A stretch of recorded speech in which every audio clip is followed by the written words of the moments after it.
మంచిదండి, ప్రారంభించుకుందామండి. ఈరోజు కూడా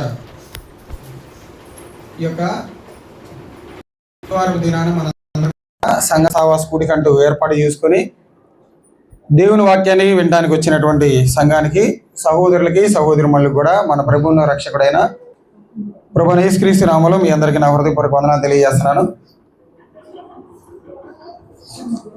చాలా రోజులు అవుతుంది ఇలా మనందరం కూడా ఇలా సంఘ సావాస కూడికలో ఏర్పాటు చేసుకొని, కాబట్టి క్రమబద్ధంగా మనందరం కూడా ఇలా సంఘ సావాస కూడికలు ఏర్పాటు చేసుకొని సంఘానికి వాక్యాన్ని అందిస్తూ మనందరం కూడా దాన్ని వింటూ బలపడుతూ దేవునిలో ఇంకా వృద్ధి చెందాలని మనస్ఫూర్తిగా కోరుకుంటున్నాను. అలాగే ఈరోజు కూడా మనందరం ఒక చిన్న పాఠాన్ని మనందరం కలిసి ఆలోచన చేద్దాం. అదేంటిదంటే, పాఠం పేరు ఏంటిదంటే స్థిరమైన భక్తి కలిగి ఉన్నావా. ఏంటిది పాఠం పేరు? స్థిరమైన భక్తి కలిగి ఉన్నావా. స్థిరమైన భక్తి ఏంటి? భక్తి కలిగి ఉన్నావా అంటే సరిపోయింది కదా. భక్తి కలిగి ఉన్నావంటే సరిపోయింది కదా. మరి స్థిరమైన భక్తి కావాలంటే కావాలి. ఎందుకంటే చాలామందికి కూడా బాప్తీసం పొందుకున్నటువంటి మొదటి దినాలు ఎలా ఉంటుందంటే చాలా ఆసక్తిగా ఉంటారు. అన్నిట్లో చాలా ముందుగానే వచ్చి అన్నిట్లో దేవుడికి ఇచ్చే విషయాలు కానీ, ప్రార్థన చేసే విషయాలు కానీ, సమయానికి వచ్చే విషయాలు ఎలా ఉంటారంటే చాలా బాగుంటారు భక్తిలో. కానీ కొన్ని సంవత్సరాలు గడిచిపోయిన తర్వాత ఎలా ఉంటారంటే ఆ భక్తి అనేది ఏమైపోయింది? తగ్గిపోతూ ఉంటుంది. మరి అలాంటి ఆ భక్తి అనేది తగ్గిపోకుండా ఉండాలంటే ఇప్పటి నుంచి మనం ఏం చేయాలంటే మన భక్తికి ఒక స్టాండర్డ్ ఏర్పాటు చేసుకోవాలి. స్థిరమైనటువంటి భక్తిని మనం కొనసాగించాలి. అలా కొనసాగిస్తేనే మనం చేరుకోవాల్సినటువంటి ఆ గమ్యానికి మనందరం చేరుకుంటాం.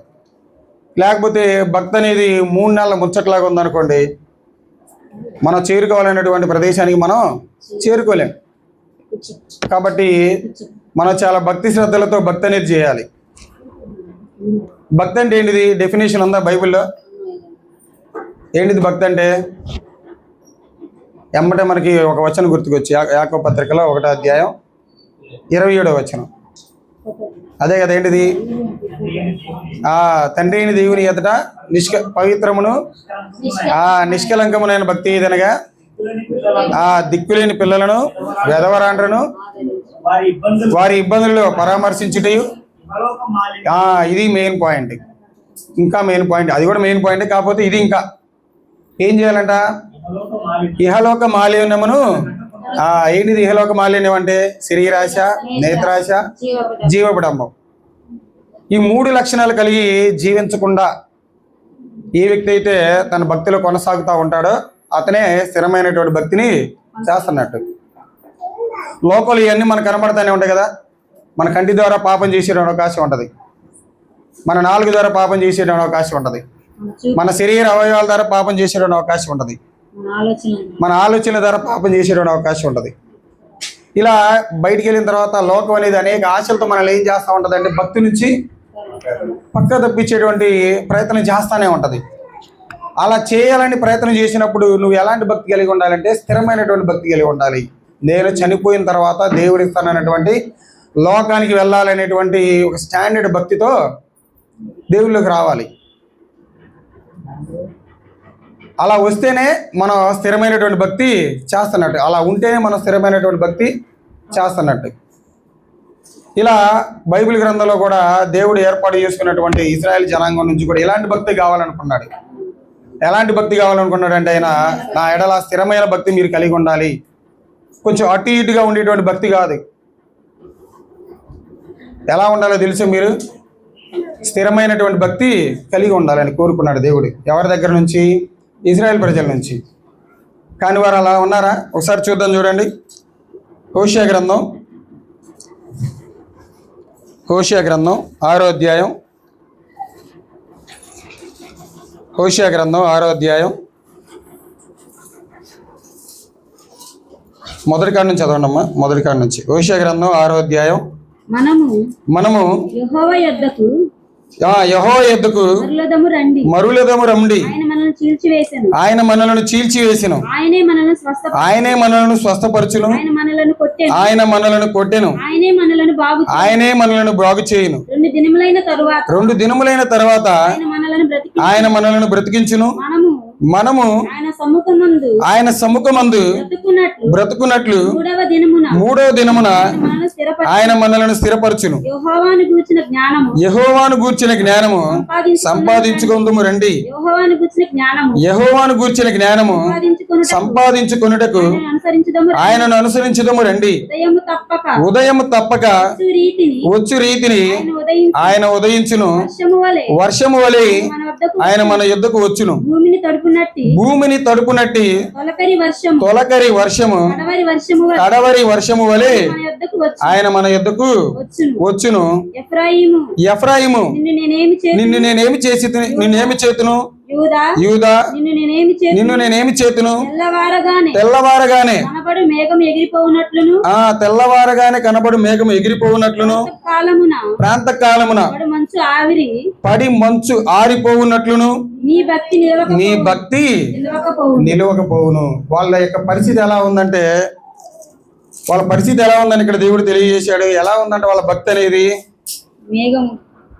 వాళ్ళకు ఒక నిబంధన ఇచ్చాడు. నిబంధన ఇచ్చి ఆ నిబంధన ప్రకారంగా మీరు నా ఎడల భక్తి శ్రద్ధలు కలిగి జీవించమని చెప్పాడు. వాళ్ళకి చెప్పినప్పుడు వాళ్ళు ఎలా ఉన్నారంటే, కొన్ని రోజులు ఎలా ఉంటారంటే చాలా భక్తి శ్రద్ధలుగా ఉంటారు.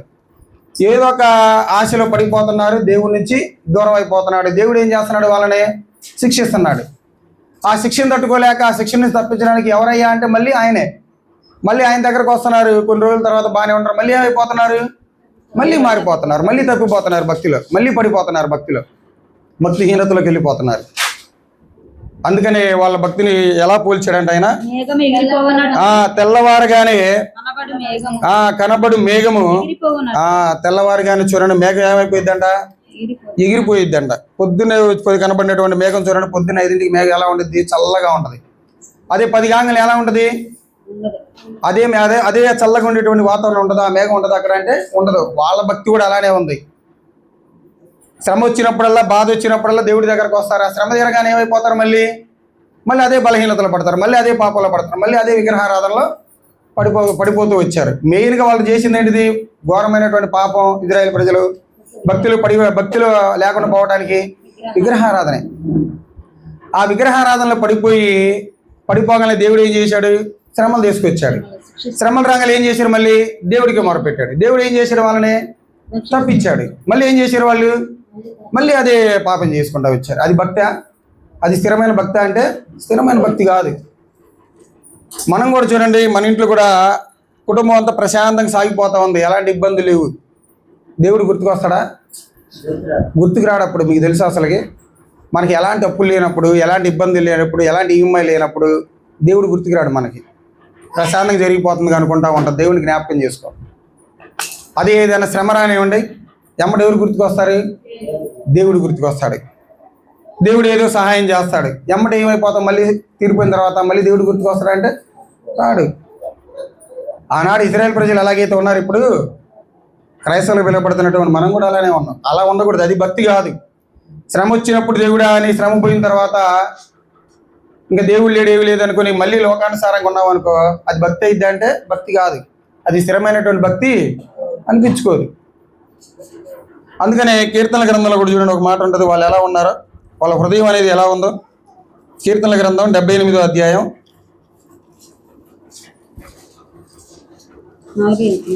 కీర్తనల గ్రంథం 75వ అధ్యాయం 34వ వచనం. 78, 34. వారిని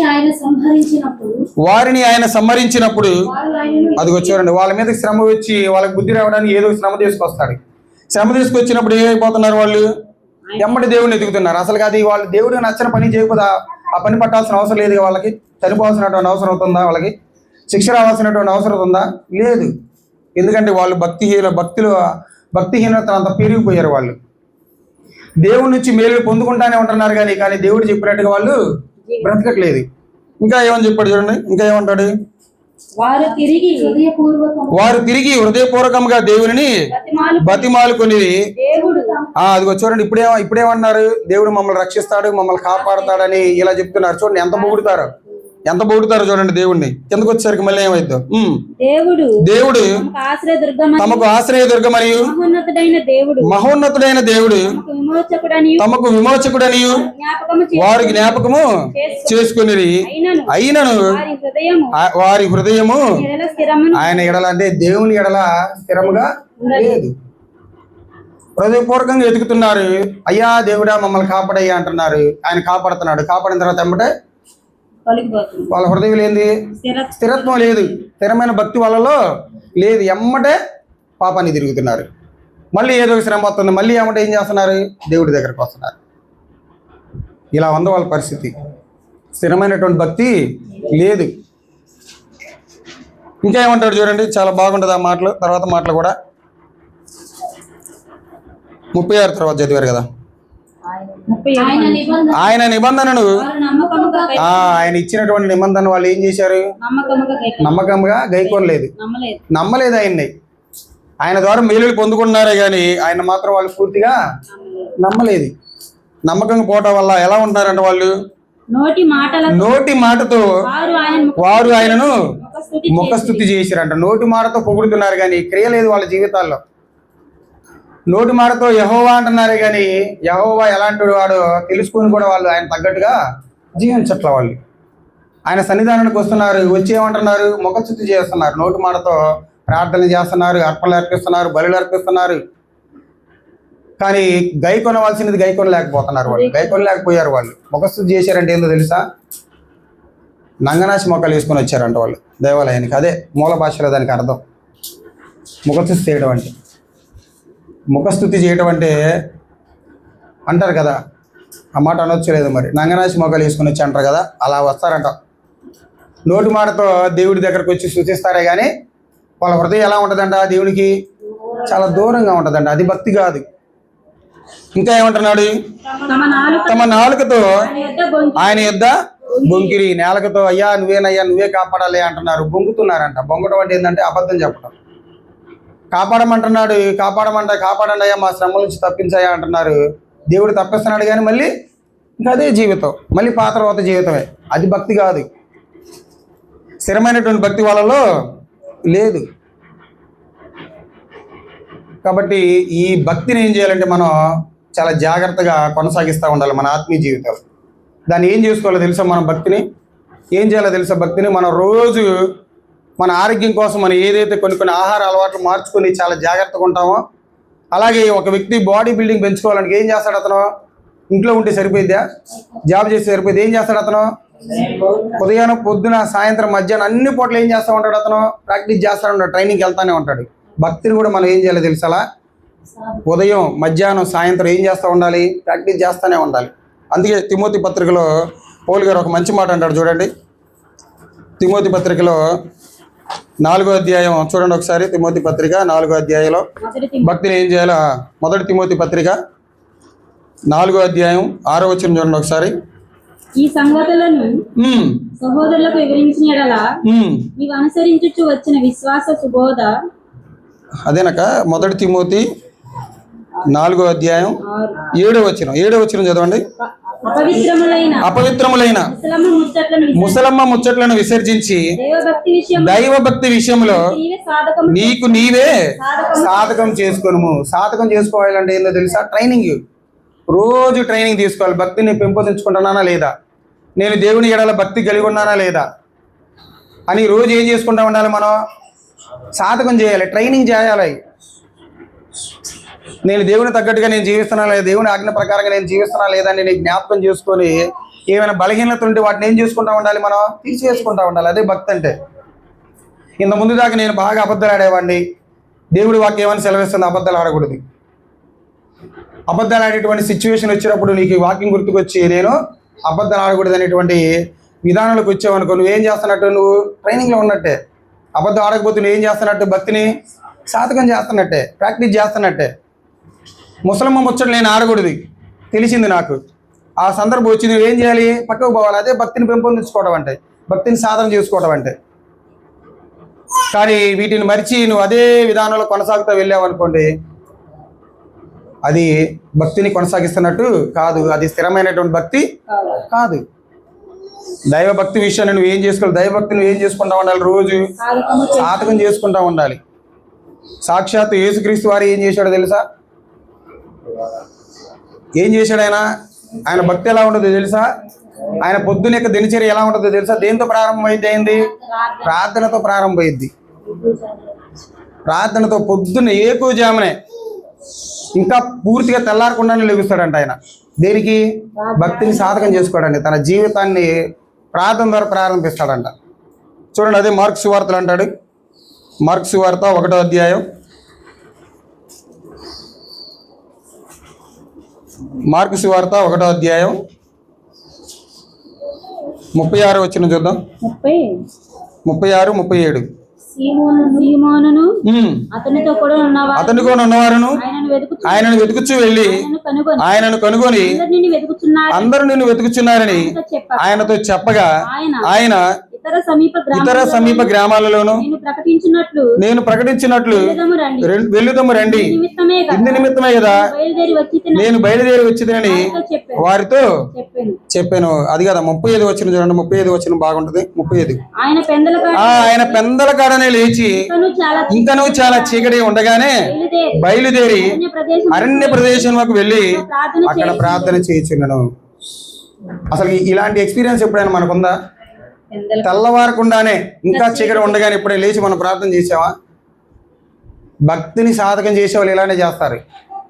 భక్తిని వాళ్ళ ఆత్మీయ జీవితాలు అనుకునే వాళ్ళు ఏం చేస్తారు తెలుసా? పెందల కాడ లేచి వాళ్ళ యొక్క దైనందిన జీవితాన్ని దేనితో ప్రారంభిస్తారు? ప్రార్థనతో ప్రారంభిస్తారు. ఆయన ఎవరికి మాదిరి? సాక్షాత్తు మనకి యేసుక్రీస్తు వారే మాదిరి. ఇక్కడ పెందల కాడ లేచారంట. ఏందండి ఆయనకంతా? దీనికి ఆయన ఏమన్నా లోకాశలు, మనలాగా లోకాశలు పడిపోతాడు? ఆయన శరీరాశలు పడిపోతాడేమోననేటువంటి విధానంలో ఆయన ఏం చేశాడో తెలుసా? తన భక్తి జీవితాన్ని పొద్దున్నే ప్రార్థనతో ప్రారంభించాడు. పెందల కాడ లేచి. చేస్తున్నారమ్మా మీరందరూ పెందల కాడ లేచి ఎప్పుడైనా చేస్తున్నారా? చేశారు ఎప్పుడైనా? పొద్దున్న 5ంటికి లేచి ప్రార్థన చేశారు ఎవరన్నా? మంచిది, మంచి లక్షణం అది. దానికంటే మంచి లక్షణం ఏముంది ఇంకా అసలు క్రైస్తవులకి? దానికి ఎవరు మాదిరి అంటే యేసుక్రీస్తు వారే. ప్రార్థనేనండి మన జీవితాన్ని మార్చేది. ప్రార్థనే మన బలహీనతలు బయట పెట్టేది. దేవుడితో మాట్లాడేటువంటి సమయం ఏదైనా ఉందంటే ఒక ప్రార్థన మాత్రమే. కాబట్టి యేసుక్రీస్తు వారు చూడండి, పొద్దున తన దినచర్యని దేంతో ప్రారంభించాడంటే ప్రార్థనతోనే ప్రారంభించాడు.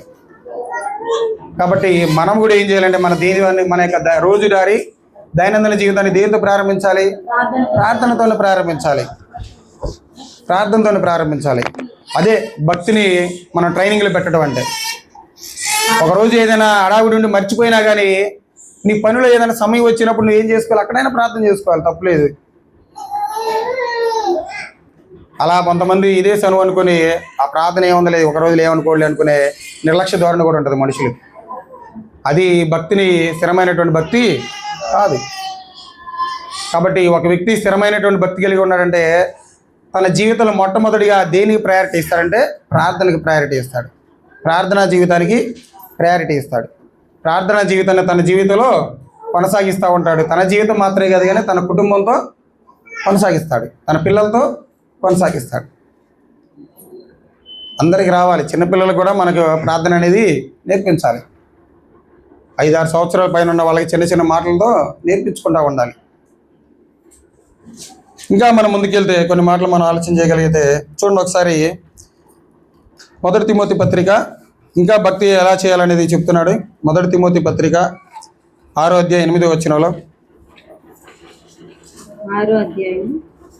1 తిమోతి పత్రిక 6వ అధ్యాయం 8వ వచనంలో. అదక్క 6వ అధ్యాయం 8వ వచనం. 6వ వచనం చదవండి. 6వ అధ్యాయం 6వ వచనం. సంతుష్టి సహితమైన దైవభక్తి గొప్ప లాభ సాధనమై ఉన్నది. అంటే మన భక్తిలో ఏముండాలి? సంతుష్టి ఉండాలి, తృప్తి ఉండాలి, ఆనందం ఉండాలి. అబ్బా నేను చేస్తున్నటువంటి భక్తి అనేది నాకు చాలా సంతోషాన్ని ఇస్తుంది, ఇక చాలు అనుకుని ఎప్పుడైనా అనుభవించారు? అప్పుడైనా వచ్చింది ఆలోచన మనకి? అసలు దీని గురించి ఎప్పుడైనా ఆలోచించామా? ఇప్పుడు నేను అనుకున్నారు అసలు నేను చేసేటువంటి భక్తి నాకు సంతోషాన్ని ఇస్తుంది అని ఎప్పుడైనా అనిపించిందా మనకి? అసలు ఇప్పుడైనా ఆలోచిస్తేనేగా మనకు అనిపించడానికి. అసలు భక్తి అనేటువంటి మాట మన నోటికి వస్తేనేగా మనం ఆ ఫీలింగ్ని అనుభవించడానికి. నేను చేస్తున్నటువంటి భక్తి నాకు సంతోషాన్ని ఇస్తుంది, ఇంకా దేవుళ్ళు ఎలా కొనసాగితే బాగుండు అనుకునే సందర్భాలు ఎప్పుడైనా వచ్చినావా మనకి? రావాలి. అలా వస్తేనే నువ్వు భక్తిని నువ్వు సంతోషంగా కొనసాగిస్తున్నట్టు. ఆ సంతుష్టి సహితమైన భక్తి ఎలాంటిది అంటే గొప్ప లాభసాధనం అయింది, చాలా గొప్పదంట అది. అలా ఫీల్ అవ్వాలి మనం. ఇది నాకు సాధకంగా ఉండాలి, సంతుష్టి సహితమైనటువంటి భక్తి అనేది నాకు సాధకంగా ఉండాలి, ఉపయోగకరంగా ఉండాలి నా భక్తి జీవితానికి. కానీ ఎలా ఉంది ఇప్పుడు మన పరిస్థితి? ఎలా ఉంది? సంతుష్టిగా అనిపించిందా మనకి? ఏంది ప్రార్థనలో, ఈ ఆరాధనలో, ఈ గోళని ఎప్పుడైనా అనుకున్నారా? అనుకున్నారంటే మీరు స్థిరమైనటువంటి భక్తిలో లేరు. ఏముంది, శ్యామన్న, ఎరయ్యన్న, యేసుబాబుని ఎప్పుడు టయానికి రావాలి, ప్రార్థనలకు రావాలి, సంఘ సహవాస గుడికి రావాలి, దేవుడికి ఎంత ఇవ్వాలి, దాన్ని ఖర్చు పెట్టాలి, దీన్ని ఖర్చు పెట్టాలని అడిగినప్పుడు ఏమైనా కొంచెం ఇదిగా ఫీల్ అవుతున్నారా? అది కరెక్ట్ కాదు. ఏది చేసినా కానీ, ఎంతవరకు చేసినా కానీ అది మనం దేవుడికే కదా చేస్తుంది. కాబట్టి మనం చేసేటువంటి భక్తులు ఏముండాలి? సంతుష్టి ఉండాలి, ఆనందం ఉండాలి, సంతోషంగా చేయాలి భక్తి అనేది, ఆనందంగా చేయాలి, ఉత్సాహంగా చేయాలి భక్తి అనేది. నీరసంగా ఆసక్తి లేకుండా ఎవరు ఏదైనా అనుకుంటారేమోనని భక్తి చేసావనుకో, ఆ భక్తి అనేది ఇక్కడ వరకే, అది నీకు పరలోకం రాదు నీకు. కాబట్టి ఏదైనా కార్యక్రమం అన్నప్పుడు కానివ్వండి, ఏదైనా సభ అన్నప్పుడు కానీ, ఏదైనా మీటింగ్ అన్నప్పుడు కానీ ఆసక్తితో రావాలి. అదే సంతృష్టి సహితమైనటువంటి భక్తి, ఆనందంతో చేసేటువంటి భక్తి, అది నీకు లాభం. కాబట్టి ఇలా ఉండాలని చెప్తుంది భక్తి. తర్వాత ఇంకా మనం కొంచెం ముందుకెళ్తే ఇదే తిమోతికి రాసినటువంటి 2వ పత్రిక 3వ అధ్యాయం 5వ వచనంలో ఒక మాట ఉంటుంది చూడండి. పైకి భక్తి గలవారే ఉండి, పైకి భక్తి గలవారి వలె ఉండి శక్తిని ఆశ్రయించిన వారు. అది వచ్చారండి. సంతుష్టి సహితమైనటువంటి భక్తి అతనిలో లేకపోతే అతను ఎలాంటి వాడంట? పైకి భక్తి కలిగిన వాడే. వేషధారులే. శాస్త్రులు పరిశీలి కూడా చూడండి, వాళ్ళు ఎలాంటి వాళ్ళు? వేషధారులే వాళ్ళు. దేవుడి మాటలు మాకు వచ్చినాయి అనుకొని హెచ్చులుగా ఫీల్ అయ్యి ఏం చేస్తూ ఉంటారంటే ప్రకటిస్తూ ఉంటారు, కానీ ప్రకటించినటువంటి జీవితం వాళ్ళ జీవితాల్లో, ప్రకటించినట్టుగా వాళ్ళ జీవితాల్లో ఉండదు. పైకి భక్తి వాళ్ళలా కనపడతారు, పెద్ద పెద్ద డ్రెస్సులు వేస్తారు, కొంతమంది చూడండి సిలువులు వేస్తారు మెల్లో, ఏదేదో అంగామా చేస్తారు, కానీ వాళ్ళ మాటలో ఉన్నటువంటి భక్తి వాళ్ళ క్రియల్లో ఉండదు. బాగా పొగుడుతారు, దేవుడిని బాగా స్తుతిస్తారు, మయం పరుస్తాం అనుకుంటారు, కానీ వాళ్ళ జీవితాల భక్తి అనేది కనబడదు. అలాంటి వాళ్ళ సంతృష్టి అంటే జీవితంలో సంతోషం లేనటువంటి వ్యక్తే ఎలా ఉంటాడు? పైకి భక్తి కలిగిన వాళ్ళలాగా ఉంటాడు. కానీ దేవుడు ఇచ్చేటువంటి ఆ శక్తిని ఎవరు అలాంటి వాళ్ళు ఆశ్రయించలేరు, దాన్ని ఎక్స్పీరియన్స్ చేయలేరు. కాబట్టి మనం పైకి భక్తి గల వారిలాగే ఉండకూడదు. వీడు పైకి భక్తి గల వారిలాగా ఉంటున్నాడు అని మనం ఎలా చెప్పగలం అంటే ఏదైనా దేవుడికి ఇచ్చేటువంటి విషయంలో కానివ్వండి, వచ్చేటువంటి విషయంలో కానివ్వండి, దేవుడికి అడిగినప్పుడు జేబుల్లో తడుపుకోవడం కానీ ఇలాంటివి చేసావనుకో, అదే నువ్వు పైకి భక్తి కలుగుతున్నట్టుగా. అలాగే దేవుడి వాక్యాన్ని మాటల్లో పెట్టుకొని హృదయంలో ఉంచుకొని దాని ప్రకారం జీవించకపోయినా కానీ పైకి భక్తి గల వారి వల్ల ఉన్నట్టే నువ్వు. కాబట్టి ఇలాంటి లక్షణాలు కలిగి మనం జీవించకూడదు. అక్కడ అదే మనకి దేవుడి వాక్యం సెలవిస్తుంది. ఇంకా మనం కొంచెం ముందుకెళ్తే 1 తిమోతి పత్రిక 6వ అధ్యాయం 11వ వచనం చూడండి, ఇంకా మంచి మాట ఉంటుంది. తిమోతికి రాసినటువంటి 1వ పత్రిక 6వ అధ్యాయం 11వ వచనం. వీటిని విసర్జించి నీతిని, భక్తిని, విశ్వాసమును, ప్రేమను, ఓర్పును, సాత్వికమును దేనిని సంపాదించుకోవాలంట? మనం భక్తిని సంపాదించుకోవాలంట. మనం ఇప్పుడు మనం దేని వెతుకులాటలో ఉన్నాం? వీటిని సంపాదించుకునేటువంటి ఆటలో ఉన్నాం మనం. వీటిలో ఒక్కటన్నా సంపాదించుకున్నాం మనం. నీతిని సంపాదించుకోవడానికి ప్రయత్నం చేస్తున్నావా? భక్తిని సంపాదించుకోవడానికి, విశ్వాసాన్ని, ప్రేమని, ఓర్పుని, సాత్వికమును, ఇన్నిటిని సంపాదించుకోవాలండి. ఇన్నిటిని సంపాదించుకుంటేనే మనం స్థిరమైనటువంటి భక్తిని చేస్తున్నట్టు. కానీ మనకు ఒకటి మాత్రమే తెలుసు, దేన్ని సంపాదించుకోవడం? డబ్బుని సంపాదించుకోవడం బాగా తెలుసు. సంవత్సరం అయిపోయిన తర్వాత లెక్కలు తీస్తాం మనం. ఈ సంవత్సరం నేను ఎంత సంపాదించాను, ఎంత ఖర్చు పెట్టాను, ఎంత మిగిల్చాను. దేవుడికి ఎంత ఖర్చు పెట్టాను ఎప్పుడైనా లెక్క చూసుకున్నారా? దేవుడికి లెక్క పెట్టానని లెక్క చూసుకున్న వాళ్ళంత దరిద్రులు ఈ ప్రపంచంలో ఎవరు ఉండరు. నేను ఎంత దేవుడికి లెక్క పెట్టి 1,00,000 రూపాయలు ఖర్చు పెట్టాను. అబ్బా 1,00,000 రూపాయలు ఖర్చు పెట్టివా, రోగం వస్తే 10 లక్షలు పెట్టాలి. దేనికి నీ భక్తి? దేవునికి పెట్టే కాడ మనం లెక్కలో చూడకూడదు. నేను ఎంత పెట్టానని ఏదో డమ్మగా చెప్పుకోకూడదు. దేవుడే సహాయం చేసేటప్పుడు నువ్వు కుడి చేయి చేసేది ఎడం చేయికే తెలియద్దు అన్నాడు. అసలుకి కొంతమంది చూశానండి, 1,00,000 రూపాయలు ఖర్చు పెట్టే దేవుడికి నేను 2 లక్షలు ఖర్చు పెట్టా, చేదరేస్తుంది వాళ్ళ చూస్తూ ఉంటే. కాబట్టి మనం దేన్ని సంపాదించుకోవాలి? భక్తిని సంపాదించుకోవాలి. ఎంత సంపాదించారు? ఒక 10% ఉందా? పర్సెంటేజ్లు ఉన్నాయా? 20% లేదా? ఇప్పుడైనా మారుదా? ఇప్పటికైనా మనం వృద్ధి చెందుదాం, భక్తిలో సంపాదించుకునేటువంటి ప్రయత్నం చేద్దాం. ఒక దైవజనుడు దేన్ని సంపాదించుకోవాలంటే ఇలాంటి వాటిని సంపాదించుకోవాలంట. ఇలాంటి వాటిని సంపాదించుకొని జీవిస్తేనే అతను స్థిరమైనటువంటి భక్తి చేస్తున్నట్టు. ఇంకా కొంచెం ముందుకు వెళ్దాం చూడండి, ఇంకేమైనా ఉంటుందో. తీతుకు రాసిన పత్రిక 2వ అధ్యాయం 13వ వచనం. ఒకటే ఉంటుంది తీతు పత్రిక 2వ అధ్యాయం 13వ వచనం.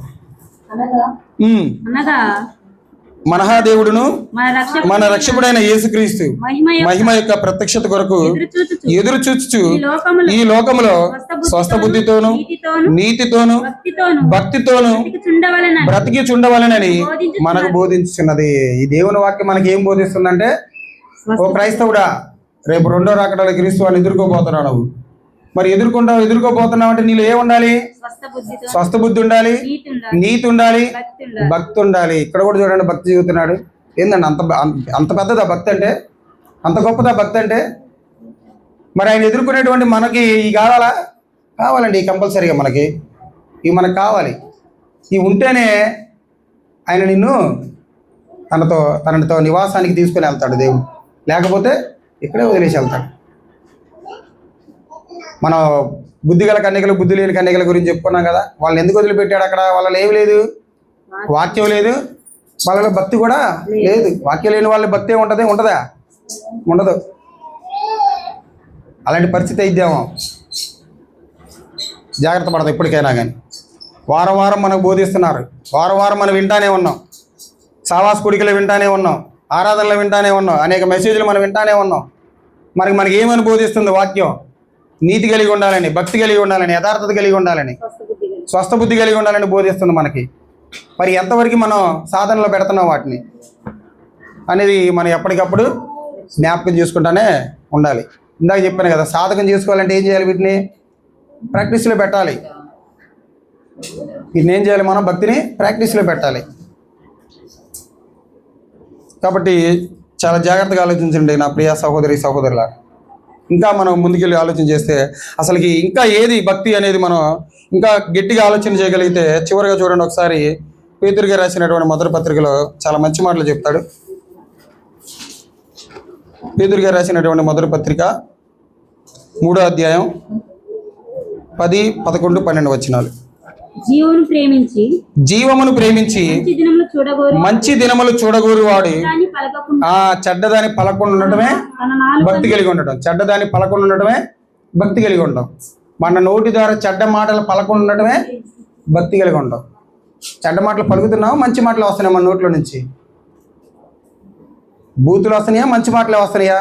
క్షేమకరమైన మాటలే వస్తున్నాయా, కూల్చేటువంటి మాటలే వస్తున్నాయా? ఇప్పుడు చూడండి, చాలామంది మన ఇంటి పక్కన వాళ్ళు కానివ్వండి, మన బజార్లో కానివ్వండి, వాళ్ళ మాటలు ఎలా ఉంటాయి? నలుగురిని ఇబ్బంది పెట్టే మాటలే కానీ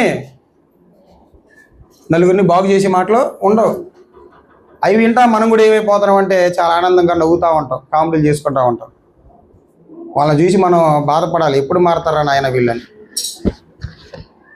చెడ్డ మాటలు పలకుండా ఉండటమే నిజమైనటువంటి భక్తి. ఇంకా కపటపు మాటలు చెప్పకుండా తన పెదవులను కాచుకోవాలి. కపటపు మాటలు చెప్పకుండా ఎవడైతే జీవిస్తాడో వాడే నిజమైనటువంటి భక్తి చేపిస్తున్నాడు. కపటపు మాటలు అంటే మనసులో ఒకటి ఉంచుకోవటం, నోటి ద్వారా ఒకటి మాట్లాడటం. సహోదరుడు ఉన్నప్పుడు సహోదరుడా అని పొగట్టం, బయటికి వెళ్ళిన తర్వాత అతని మీదే నిందలు చెప్పడం. ఇలా చేసే వ్యక్తి అతను చేస్తున్నటువంటి భక్తే కాదు, అతనికి స్థిరమైనటువంటి భక్తి లేదు. ఇంకా అతడు కీడు నుండి తొలగి మేలు చేయవలెను, సమాధానమును వెతికి దానిని వెంటాడవలెను. స్థిరమైనటువంటి భక్తి చేసేవాడు ఎలా ఉంటాడంటే ఇది ఇలా ఉంటాడండి, సమాధానాన్ని వెతుకుతాడు, మేలు చేస్తాడండి. వాడు మేలు చేసేవాడే క్రైస్తవుడు, అందరి క్షేమాభివృద్ధి కోరుకునేవాడే క్రైస్తవుడు. అట్లాంటి లక్షణాలు కలిగి చేసేవాడే భక్తిపరుడు, అతనే స్థిరమైనటువంటి భక్తి కలిగి ఉన్నవాడు. నలుగురు నశించాలి, నలుగురు పాడవాలి, నలుగురు ఈ లోకల నుంచి చనిపోవాలని కోరుకునేవాడు శాపనార్థాలు పెట్టేవాళ్ళు క్రైస్తవులు కాదు. వాడి సంఘం కూలాలని శాపనార్థాలు పెట్టేవాడు క్రైస్తవులు కారు. వాడి భక్తి నిరార్థకమే. అలాంటి వాళ్ళు చాలామంది కోకొల్లలుగా ఉన్నారు సమాజంలో ఇప్పుడు. వాళ్ళ నుంచి మనం నేర్చుకోవాల్సింది ఒకటే, వాళ్ళలాగా మనం ఉండకూడదు అనుకోవాలి. మనం వాళ్ళు చేసేటువంటి భక్తిలాగా మనం చేయకూడదు అనుకోవాలి మన హృదయంలో.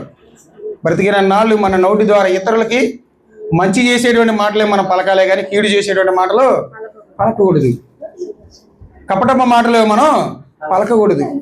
అందరికీ ఆదరించేటువంటి మాటలే పలకాలి. శక్యమైతే నీ నోటి నుంచి 4 మంచి మాటలే రావాలి కానీ నలుగురిని కూల్చేటువంటి మాటలు రాకూడదు. అవి క్రైస్తవుడికి ఎప్పటికి కూడా తగ్గవు. ఇదే భక్తి అంటే, స్థిరమైనటువంటి భక్తి అంటే ఇదే. ఇంకా ముందుకు వెళ్దాం. ప్రభువు కన్నులు నీతిమంతుల మీదను ఆయన చెవులు వారి ప్రార్థన వైపునను ఉన్నవి గాని ప్రభువు ముఖము కీడు చేయి వారికి విరోధముగా ఉన్నది. కీడు చేసేటువంటి వారికి దేవుడు ఎలా ఉన్నాడంట? విరోధిగా ఉన్నాడంట. దేవుడే విరోధిగా ఉంటే ఆ వ్యక్తి ఏమైపోవాలి? ఇంకా అతను చేస్తున్నటువంటి భక్తి కూడా వ్యర్థమే. దేవుడే విరోధి అయితే ఆనాటి కాలంలో ఇజ్రాయెల్ పరిస్థితి ఏమైపోయింది? పెట్టలుగా రాలిపోయారు. ఆయన్ని వాళ్ళ హృదయం ఎలా ఉంది? వాళ్ళ మనసులో చాలా దేవునికి చాలా దూరంగా ఉంది. పైకి భక్తి వాళ్ళే కనిపిస్తున్నారు కానీ దాని శక్తిని వాళ్ళు ఆశ్రయించలేకపోయారు. అరణ్యంలో పిట్టల్లాగా రాలిపోయారు. కాబట్టి ఈ కాలాన్ని ముగించుకొని మనం ప్రభు రాకడలో మనం అందరం చేరుకోబోతున్నాం. కాబట్టి మనందరం ఎలా ఉండాలంట? భక్తి కలిగి ఉండాలి. ఎలాంటి భక్తి కలిగి ఉండాలి? స్థిరమైనటువంటి భక్తి కలిగి ఉండాలి. నిబంధనతో కూడినటువంటి భక్తి కలిగి ఉండాలి. సంతృష్టి సహితమైనటువంటి భక్తి కలిగి ఉండాలి. మన భక్తి అనేది గొప్ప లాభ సాధనమైనదిగా ఉండాలి. మనందరం కూడా మన భక్తిని సాధకం చేసుకోవాలి. ఇలాంటి లక్షణాలు కలిగి ఉండి మనం మన భక్తిని కొనసాగిస్తున్నామంటే మనం ఏ భక్తి కలిగి ఉన్నట్టు? స్థిరమైనటువంటి భక్తి కలిగి ఉన్నట్టు. ఈ మాటల ద్వారా మనందరం కూడా మన కుటుంబాలకి మనకి ఆదరణ పొందారని నేను విశ్వసిస్తూ మీ అందరికీ నా హృదయపూర్వక వందనాలు తెలియజేస్తాను.